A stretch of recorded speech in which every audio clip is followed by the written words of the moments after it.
Bonjour à tous. Aujourd'hui, nous allons nous attaquer à un grand classique de la grammaire française, une étape essentielle pour briller à l'oral comme à l'écrit, le subjonctif présent. Ne vous inquiétez pas, on va le dompter ensemble. C'est parti pour cette vidéo éducative. Alors c'est quoi exactement ce fameux subjonctif ? Eh bien, contrairement à l'indicatif qui décrit les faits réels et certains, le subjonctif est le mode de l'interprétation et de la subjectivité. C'est le mode qu'on utilise pour parler de tout ce qui se passe dans notre tête et notre cœur, les doutes, les espoirs, les obligations qu'on ressent, les émotions qu'on éprouve. Au niveau 2, vous n'êtes plus là pour simplement donner des informations brutes. Vous voulez nuancer votre discours et exprimer votre opinion personnelle. Maîtriser le subjonctif, c'est la clé pour y arriver. C'est ce qui va transformer votre français de correct à naturel et précis. Passons à la pratique. Comment on le fabrique, ce subjonctif ? La bonne nouvelle, c'est que la règle de base est très simple. Prenez le verbe à la troisième personne du pluriel au présent de l'indicatif.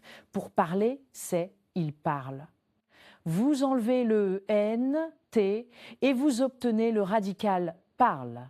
Il ne vous reste plus qu'à ajouter les terminaisons du subjonctif « e »,« s »,« e »,« i », « o », N, S, I, E, Z, E, N, T.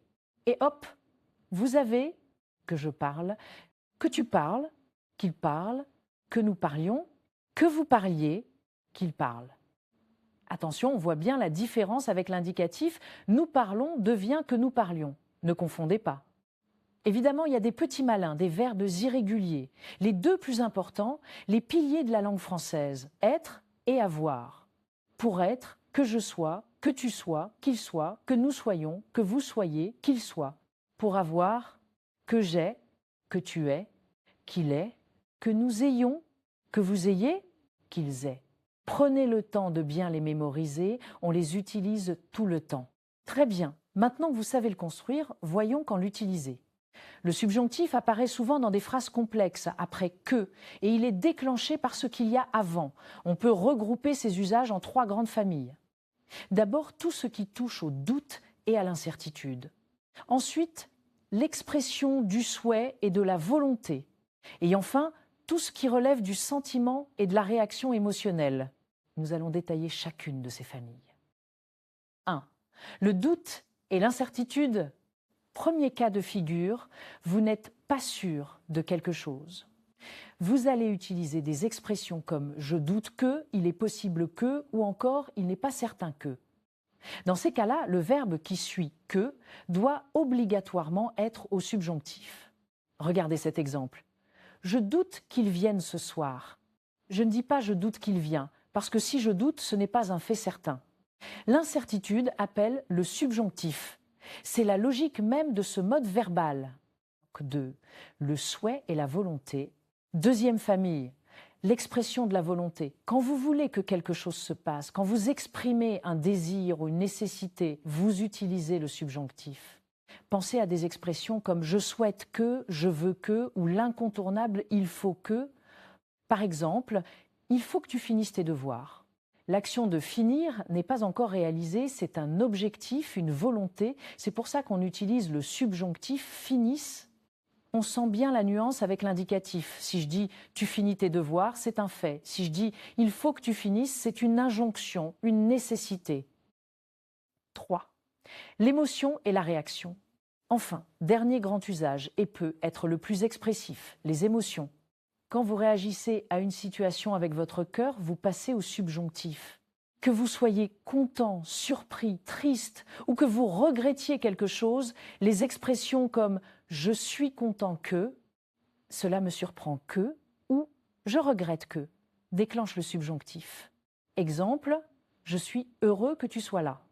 Le fait que tu sois là est une réalité qui provoque une émotion.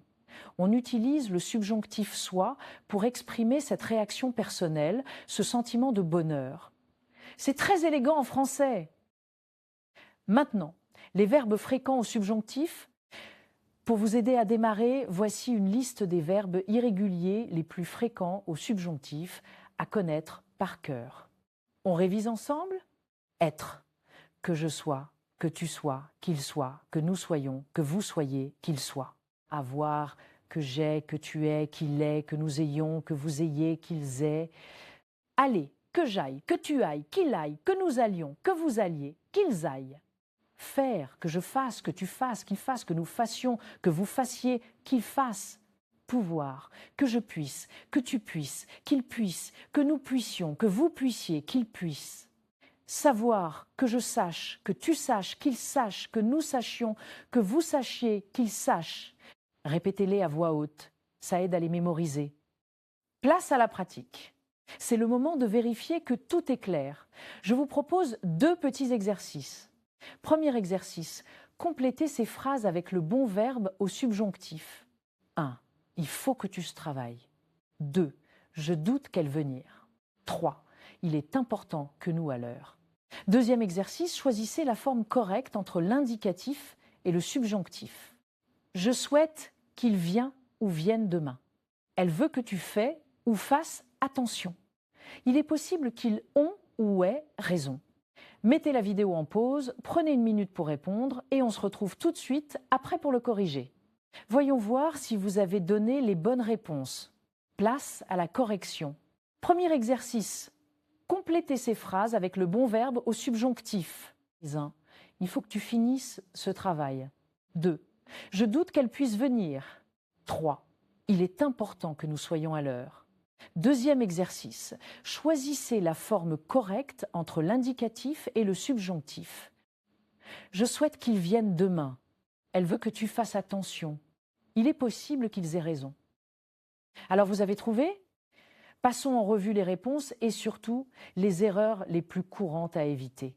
Première erreur, la plus classique, la confusion entre l'indicatif et le subjonctif après certaines expressions. On ne dit surtout pas « je doute qu'il vient ». L'indicatif « vient » exprime la certitude, ce qui est en contradiction totale avec le verbe « douter ». La bonne forme est « je doute qu'il vienne ».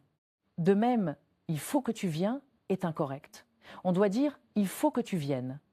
Deuxième erreur fréquente, les mauvaises terminaisons, surtout aux personnes « nous » et « vous ». On n'écrit pas « il faut que nous parlons », mais « il faut que nous parlions ». N'oubliez pas ce « i » magique avant la terminaison. Pour conclure, faisons un bref résumé des points clés à retenir. Le subjonctif, c'est le mode de la subjectivité. On l'utilise après « que » avec des expressions de 1. Doute, je doute que. 2. Volonté, il faut que. 3. Émotion, je suis content que. Sa formation est simple, base il au présent, plus terminaison spécifique avec des irréguliers importants comme être et avoir. Et attention au piège indicatif versus subjonctif. Et voilà. Merci beaucoup d'avoir suivi cette vidéo sur le subjonctif présent. J'espère que c'est plus clair pour vous. Bien sûr, la grammaire, ça se pratique. Alors n'hésitez pas à revoir les passages qui vous semblent difficiles, à rédiger vos propres phrases et si vous avez des questions, n'hésitez surtout pas à les poser en commentaire. Bravo pour votre travail et belle continuation dans votre apprentissage du français. À très bientôt pour la prochaine leçon.